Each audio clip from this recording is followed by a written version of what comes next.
it's hard to live a truly optimal lifestyle if you're sedentary. Like, break out of that, you know, and you may not love HIIT training, but you might love cycling, or, you know, going for a walk around the park. Just get out of your house, move your body, and that's going to really help you live, I think, a happier lifestyle.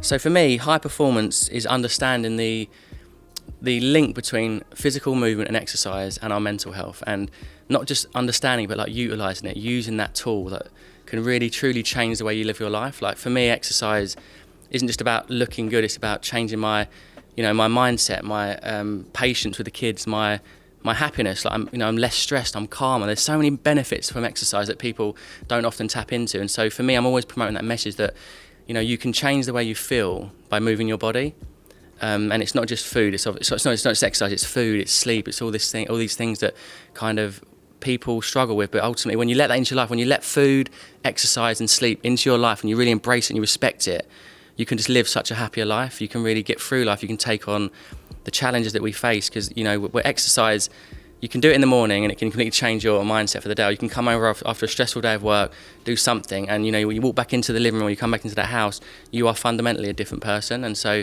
that for me is high performance, and, you know, really using that when you're struggling and things are getting you down. I think for me, like, obviously during lockdown, not seeing friends and family, realising how much of a social kind of human being I am, I just loved being around people. So for me to do everything virtual, like, obviously I loved what PE with Joe was like, and had all those people. But for me, I love, you know, live events and interacting with people. So I found that whole time quite difficult. And obviously, because it just went on for so long, it was like, when are we going to be able to spend time with our family and friends and all those things? So I think for me, that's probably the one thing that I struggle with the most when my life's pretty much virtual, if you like, in a sense. You know, my community is very much online, so it's like Instagram and YouTube, and it's very virtual. But when I do events, that's when I come to life. You know, when I'm visiting schools and doing PE with Joe on tour, like on a stage with 1,000 kids and families in front of me, like that's really when I feel most energised and alive. So I look forward to it, and I kind of miss those moments.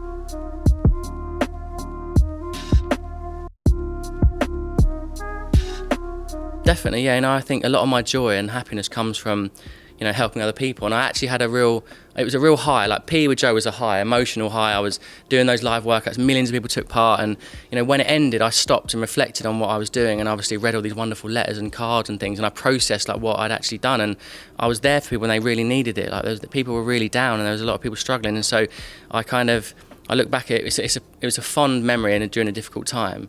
But for me, ultimately, like, as long as I'm helping people, as long as it could be through YouTube, it could be through events, it could be a live, you know, a podcast or a conversation I have. As long as I'm helping other people live a healthier life and a happier life, that's where I get most of my joy from. So it's not really about personal success. It's like the more people I reach, the happier I become almost. And I really feed off of that, you know, the positive feedback I get from people. And still a whole lot of my life revolves around replying to people on Instagram and reaching out and doing, you know, voice notes. And people still think it's that someone else is doing that, but it's me. Like, when I've sent a voice note, because I'm interacting with people, it's really me, because I need that. I need to feel that connection with humans. It's not just views and likes and book sales, you know what I mean? It's more than that, and that really is what kept me going through lockdown, because 18 weeks is a long time, and I had no idea how long I was going to be doing it for, but every day I woke up and I sometimes wasn't in the mood, I wasn't feeling like doing it, but when I stepped in and did that, I also felt great at the end of it, do you know what I mean? So I get a lot from giving, I think.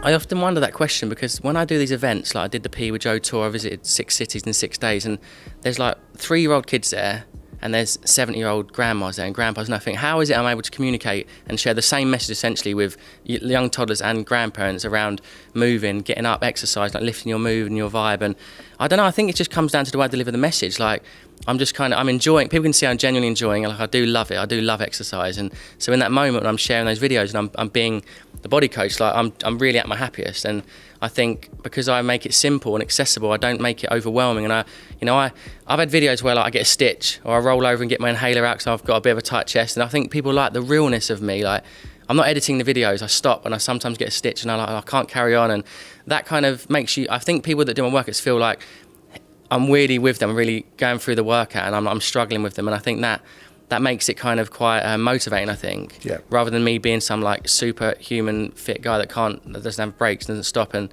same with the mental health. Like I share, if I'm having a difficult day, I talk about that. I talk about how I'm not in the mood for this workout. I feel really stressed and I'm really pissed off. But let's do it together, and by the end of it, we'll come through it, and we will feel better at the end of that workout. And that is the power of the exercise, I think. I think it's just like, when I look back, actually, I've just recently shot a documentary around my childhood, around looking into my upbringing and what I went through as a kid. And my mum and dad both suffered mental health issues. I lived in a council flat, and my mum had severe OCD and was cleaning the house all the time, and she had eating disorders, and my dad was in and out of rehab for drug addiction. So I think that affected me. That gave me this, like, there's something in me when I did those P with Joe works, when I woke up in the morning to set that alarm, and I was thinking about other people. I was thinking about myself in that position, like not at school, because I was so confused and I was so confused and anxious and quite a disruptive little boy, because I had so much going on at home. The exercise was my release. If I didn't have that, I would have really struggled. So I was thinking about those things. So I think my experience as a kid and being in that position, I thought, I've got to do this. I've got to get families moving, because if I don't, they're gonna really struggle with their mental and their physical health. So, that's been a big driving force. I think that I know that I can reach people and I can really have an impact on people's lives. And I think as long as I focus on that, as long as that's my North Star and my focus in life, everything else will come naturally. I don't have to fight for it, you know what I mean? I'm just doing what I love and helping people. It was really tough, it's hard to talk about it and not get emotional, because I try and detach myself from that kid, but I went through some crazy stuff. Like, it was chaotic, it was really mad. And as a parent now, when I'm with my two kids, I realise how much love they need, how much like patience and kindness and understanding they need, that I probably didn't, deal with it great as a kid. And I think as I grew up into a teenager, I become very resentful and angry, because it was like, when someone in your family is a drug addict, it's the constant, it's the absence, it's the relapses. It's like you think they're clean, everything's going well, everything's perfect, and then suddenly he's gone again. So it definitely affected me. And I think exercise was always that thing I leant back on, in school. It was the only subject that teachers could really, truly tame me and like keep me kind of level, because I was so distracted, I couldn't focus. Whereas sport and allow myself to run around and let off that energy, that steam, like really fundamentally changed my life, I think. And that really drove me down the career of, sport and exercise and becoming a personal trainer. And even when you think about now, like as the PE with Joe thing, I always wanted to be a PE teacher. I've just come this full circle, coming back to this moment where I'm actually doing what I love, just not in schools. I'm doing it, on a camera in the living room. Yeah, it's a nice way of putting it. I haven't heard that, turning trauma into triumph. But I think you're right. We're a product of our upbringing, aren't we? And we have these experiences, and they can really affect you, and they can really, send you in that. You can go down the same direction. You can end up in the same destructive path, which, for my family, is drugs. And I think it scared me so much. And I had this thing that I'd heard once, that if you're an addict, if your father's an addict, it's genetic. Because my dad was also an alcoholic, so I had this fear that if I took drugs or drank, I was going to become like a drug addict. So I think that really, really frightened me, I think. And because of that, I literally just channeled my energy somewhere else. I joined the gym at 16. I remember joining the gym, and I don't know what was making me, but every day I'd go there after school. It was like my therapy. Like, I just knew, because when I went home, it was going to be such madness and chaos and confrontation and arguing with my mum, because me and my mum obviously argued so much, because she wanted me to clean my bedroom all the time. She wanted us to hoover every day, and it was just like this friction, because I didn't understand. She didn't know she had a mental health issue, and I didn't know. I wish now I knew, because I think I would have had a much easier childhood and teenage years with her, and I would have understood her. But yeah, it's made me realise that we are a product of our upbringing, and we have to embrace those experiences. I don't have any resentment towards my mum and dad. We have a great relationship today, and I love them. And I think I often say to them, like, thank you for raising me, because something you and Dad instilled in us have made us the people we are. And me and my brother Nicky and my little brother Jules, we've all turned out all right. So, I think parents can be quite hard on themselves, and they think they've made mistakes, but ultimately they did the best they could, and we've come out okay, and we're nice people,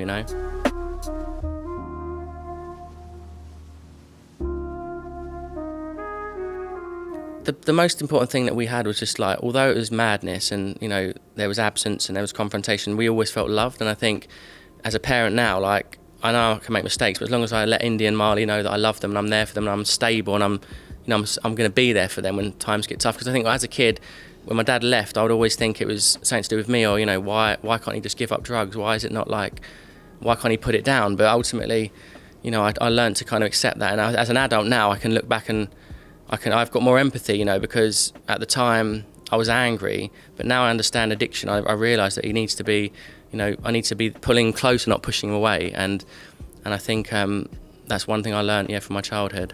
I don't know if there's a specific moment, but I think it's just resilience. I think kids we can go through so much, you know, and you just come out of it and you love your parents, whatever, don't you? Whatever they said to you, whatever you went through, experienced, I think kids just can tolerate a lot, and they just grow up and they're resilient. So I think my trauma has been a positive thing. It's effective. I've used it and really channeled it in such a positive way to like go on and help people. I didn't turn it into a destructive thing that made me feel like I wasn't good enough and I need to somehow, you know, self-medicate with drugs and alcohol and whatever. I just completely, it wasn't on my radar. And I suppose just seeing the destruction and the devastation that it can have was probably the biggest thing, like it just put me off so much, and I went a different path. I really chose a different direction in life.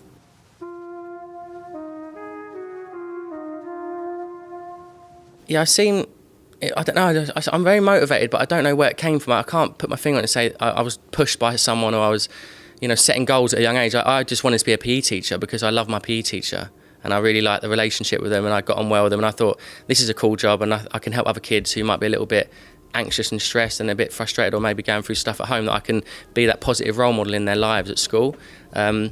I don't know where it came from. I don't know where that kind of drives come from. But once I knew I had it and had this ability to connect with people, I just went, you know, this is what I'm going to do. This is what I'm going to keep sharing. And, you know, my mission today is exactly the same as when I started in 2012, like with the Twitter and the Instagram videos. Like, I just want to get someone moving, exercising, cooking a healthy recipe, and that's all I think about every day. Just like that simple task, and all of my success and all of my, you know, my whole career has just been formed on that one mission, really.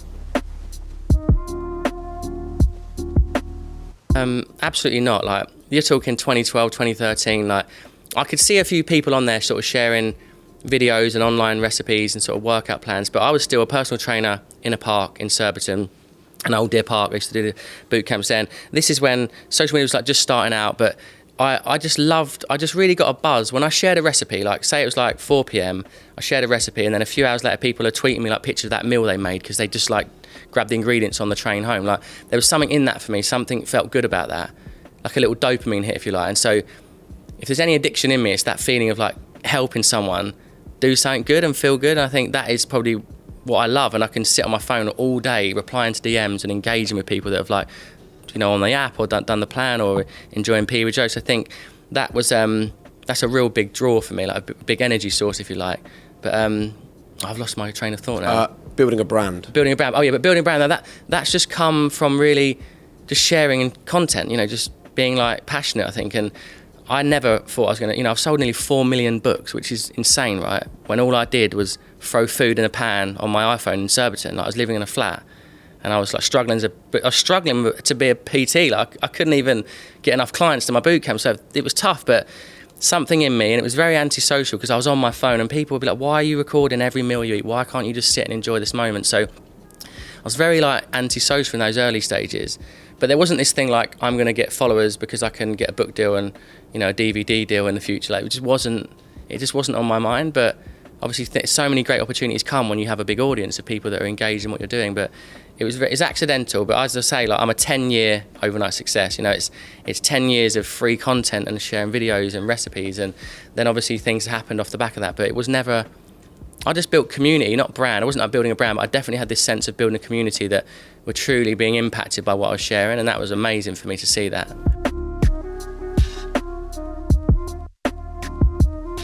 It's all about, like I said, it's all about the impact, right? So when I did PE with Joe, it was just instant. I was just doing it live, and I could see the people doing it. I could read the comments. It was instant. And even now, like, if I have a day where I'm feeling a bit demotivated and a bit flat, and I think it's just work, I just tap into those DMs because I get constant, you know, messages from people, and I read these wonderful, you know, the transformations and the physical and emotional journey that people have been on. And that for me is kind of what keeps me going. That's what keeps me coming back to it. So it's never about, I mean, I'm always setting goals, but it's never about the actual end. It's not the end result. It's just the journey that I'm on, you know. And I think my biggest impact on the world is like having that ability to take someone who's really, really unhappy and make them quite happy through like food and exercise. Yeah. I think I don't know, with me, like, because obviously I've had this career, I think there's a lot of people now that want to see, like, well, I want to get followers because I can get TikTok brand deals, I can get money, I can get book deals, and that's fine if you have those goals, but it should never be about that. Don't chase the money, like, just chase let the purpose be what leads you, and all those things kind of follow you in a way. You know what I mean? Like those opportunities, those things will come. But I suppose the truth is just, what I like to see is just people being themselves, showing the good, the bad, the ugly. Being honest if they're having a bad day of eating or not exercising for a while. I think, especially in the fitness space, people think there's this perfect, this perfect image of someone that is so amazing, doesn't ever make mistakes, doesn't have bad days, and not many people are actually like that. Most people are human and have periods where they drop their motivation or they're eating junk food, and I think that's quite normal. But I just think the most important thing is, are you sharing content that's helpful? Is it really helpful? Is it just about you and your ego? Is it making you feel good? Or is it truly useful content and purposeful that's going to give someone something to go, right, I can follow that at home, or I can give that recipe a go? And so I don't overthink these things. I'm not always thinking I need more followers. I just think, can I just give the people that follow me good content, and can I help them in some way? And I'm not really overthinking it, if you like. I think a lot of people on social media, they're just so analytical of themselves, and they're so worried about what people are going to think of them, that maybe they start to change their true tone of voice and what they really are about. Whereas I've just been the same from the start to now. And that's why my audience grows, because I'm speaking to so many people sharing the same message over and over again, and it's sort of, every now and again it lands on someone, they go, oh, I like that, I like how he's talking about that. This is tough. I had to write this down because I was thinking about loads of moments, but I'd love to go back to when I was about 5 or 6. It was summer holiday. My mum and dad took us to south of France, me and my brother Nicky, and it was kind of like, before I knew about my dad's drug addiction, before I was naive and kind of innocent, and we used to have such great times. It was like 6 weeks. We'd go camping in the south of France, and it was a time when I remember just my dad being really good fun, and it was just like a happy moment when we were together as a family. I think my family aren't like that. They're not together now, mum and dad. So it was just a positive time, even though it was madness and chaotic. Those summer holidays where we just used to just live off of, we literally used to live off of French stick and Nutella. Like, they'd just buy loads of French sticks, loads of Nutella. That was our breakfast, lunch and dinner. Like, we had no money, but it was just a carefree time in my life when I didn't understand what my dad was going through, other than he was just really fun and I loved him, so that would be a time I'd go back to, I think, to live that summer holiday again.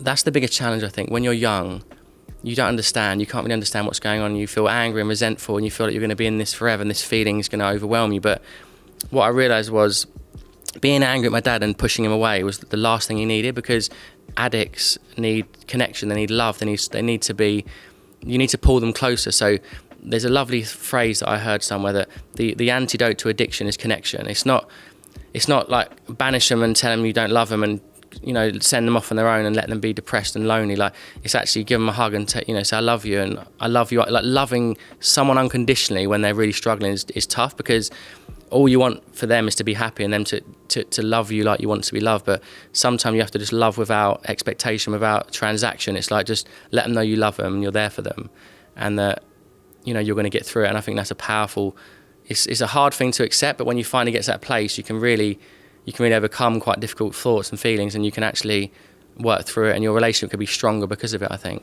He says to me, like, I always loved you in spite of my addiction. It wasn't like, it wasn't one or the other. It was just, I loved you. And that's the thing, like, my dad did always show love to me, and my mum and dad they made us, even though there was moments where it was a bit mad, we felt safe and loved. And I think that's all you need as a kid. It's clearly all you need as a kid, because if not, I would have been in prison, I would have been on drugs, I would have been completely off the rails. But there was something anchoring us together, and it was just knowing that we were loved. And my mum and dad used to say, when I had a big row and a tear up, they'd say, we're really sorry, we love you, we're going through a difficult time, So I think that is the key. If you can show that love and empathy towards each other, you will get through those difficult times, And we've got a great relationship now, but yeah, it's emotional thinking back, because I just can't see myself as that kid anymore. Do you know what I mean? Like, it's just being like loads of shouting and doors getting slammed. Like, I could never do that around my kids, and so I find it hard to visualise and sort of picture myself in that situation. But yeah, I do think with addiction, you've just got to learn to love that person unconditionally, because it's only harder if you push them away, I think.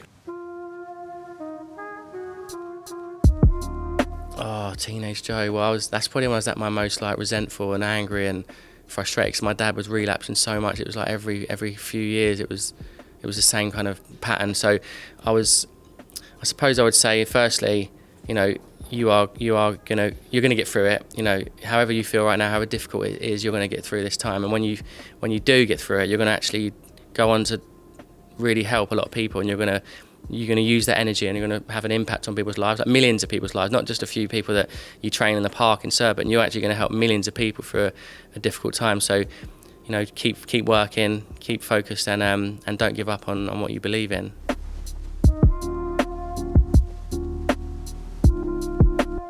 I think my one golden rule to living a high performance life is really that thing of, you know, truly like understanding and feeling the connection between physical exercise and your mental health, and letting that be the motivation. Because if looking good was a big enough motivator, we'd all be lean and ripped 24/7, 365 days a year. Like, it's not enough just to want to look good.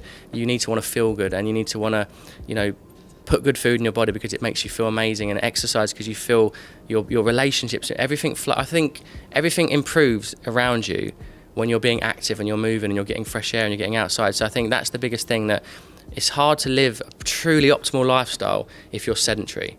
Like, break out of that, you know, and you may not love HIIT training, but you might love cycling, or, you know, going for a walk around the park. Just get out of your house, move your body, and that's going to really help you live, I think, a happier lifestyle.